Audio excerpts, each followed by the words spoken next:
আসসালামু আলাইকুম প্রিয় দর্শক, প্রতিদিনের মতো আজকেও আপনাদেরকে সৌদি আরবের টাকা রেট সম্পর্কে জানিয়ে দেবো। দর্শক, প্রতিনিয়ত কিন্তু সৌদি আরবের টাকা রেট পরিবর্তন হচ্ছে। আজকে সৌদি আরবের 1 রিয়াল সমান বাংলাদেশি টাকায় কত টাকা করে রেট পাবেন সৌদি আরবের কোন কোন ব্যাংক ও এক্সচেঞ্জার থেকে, সেটাই আপনাদেরকে জানিয়ে দেবো। আজকে আপনারা জানতে পারবেন নামের উপর ব্যাংক অ্যাকাউন্ট বিকাশ কোন মাধ্যমে টাকা পাঠালে কত করে রেট পাবেন। দর্শক, প্রথমেই জানাবো আজকে এনজাস থেকে 32 টাকা 58 পয়সা করে রেট পাবেন এবং 2.5% বোনাস সহ 33 টাকা 39 পয়সা করে রেট পাবেন। আলরাজি ব্যাংক থেকে 32 টাকা 25 পয়সা করে রেট পাবেন, যেটা অনেকটা কম, এবং 2.5% বোনাস সহ 33 টাকা 05 পয়সা করে রেট দিচ্ছে। টেলিমানি থেকে 32 টাকা 70 পয়সা করে রেট পাবেন, যেটা অনেকটা বেশি দিচ্ছে বর্তমানে। মাস শেষে এবং আগামী মাসের শুরুতে কিন্তু টাকার রেট অনেকটা ভালো থাকবে, আপনারা জানেন। তো এই সময় যারা টাকা পাঠাবেন তারা কিন্তু খুব ভালো একটা রেট পাবেন। টেলিমানি থেকে 2.5% বোনাস সহ 33 টাকা 51 পয়সা করে রেট পাবেন এবং 17 রিয়াল কিন্তু ফি লাগবে টেলিমানি থেকে টাকা পাঠালে। এনজাস থেকে সম্পূর্ণ ফ্রি।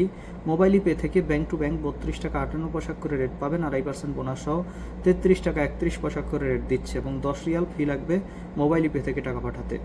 এসটিসি ব্যাংক থেকে ব্যাংক টু ব্যাংক 32 টাকা 33 পয়সা এবং 2.5% বোনাস সহ 33 টাকা 13 পয়সা এবং এসটিসি ব্যাংক থেকে 17 রিয়াল 25 হালালা করে কিন্তু ফি লাগবে।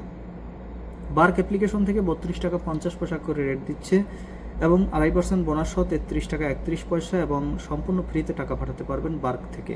টিকমো থেকে ব্যাংক টু ব্যাংক 32 টাকা 58 পয়সা করে রেট দিচ্ছে, 2.5% বোনাস সহ 33 টাকা 39 পয়সা এবং 11.5 রিয়াল কিন্তু টিকমো থেকে পাঠালে ফি লাগবে।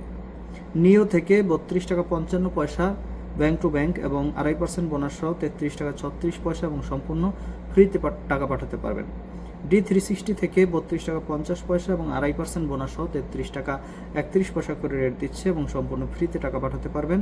এবং ইউআরপে থেকে 32 টাকা 51 পয়সা করে রেট দিচ্ছে, 2.5% বোনাস সহ 33 টাকা 35 পয়সা এবং 17 রিয়াল 25 হালালা করে কিন্তু ভ্যাট এবং ফি লাগবে। দর্শক, এই ছিল আজকে কয়েকটি ব্যাংক ও এক্সচেঞ্জারের টাকা রেট। কথা হবে পরবর্তী কোনো ভিডিওতে। ধন্যবাদ সবাইকে। আসসালামু আলাইকুম।